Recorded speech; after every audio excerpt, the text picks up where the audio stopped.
So I'm Barbara Evans, I'm Professor of Public Health Engineering here at Leeds, and I work mostly on urban sanitation and looking for ways to get policymakers to make good decisions in the urban sanitation space.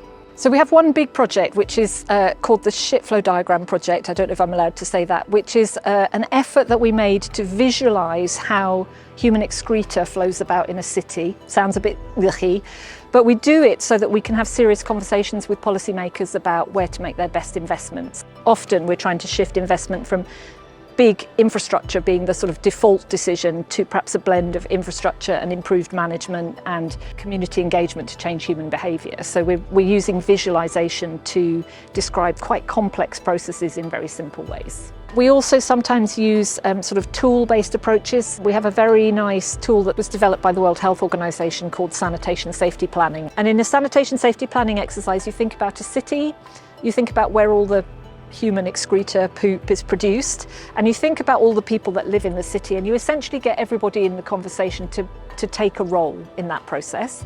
And you're not only getting them to take a role, but you're also physically sort of mapping out, you know, in a big room or outside in a space like this, how that process is manifesting. So you can start to say, well, if we have a sanitation system over here and we think that X thousand people are pooping near this drain, so that poop is getting into the drain.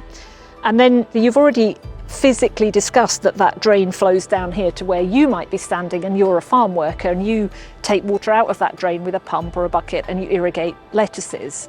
So that gives us an opportunity to talk about the risk that you run, but then you can also do other really clever things. So you can say, well, now you've got some lettuces, and we actually have little like play lettuces, like playing with Lego. And then you could say, well, I'm now bringing my lettuces back over here to sell in the market. And suddenly there's another set of people who are play acting being the nice middle class people who don't have to live by the drain, but you're selling them the lettuces. And there are these opportunities for these sort of like light bulb moments where suddenly someone's like, oh, now I understand that this problem with these poor people over here and you farm worker that I'm not very interested in is actually ending up being my lettuce on my plate. So it's about creating tools that help people to visualise what are actually quite complex processes. And, you know, I can write a swanky academic paper about the epidemiological risk, you know, and I can model that and blah, blah, blah.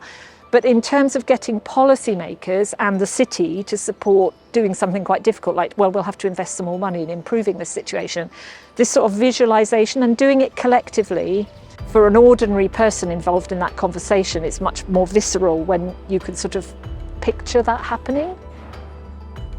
Participatory research methods.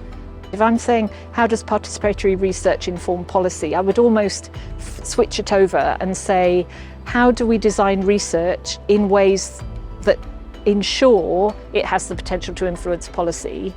And to do that, you have to have participatory processes. The way I look at it is it's about understanding how can I get people who have different sort of levels of influence and feel differently empowered and differently vested in the status quo. How can I get as many of those people as possible into the process? And you have different strategies for different people.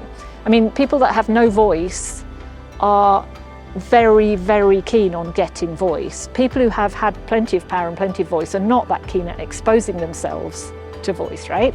So the sort of trick is to make everybody feel that they get something from that process.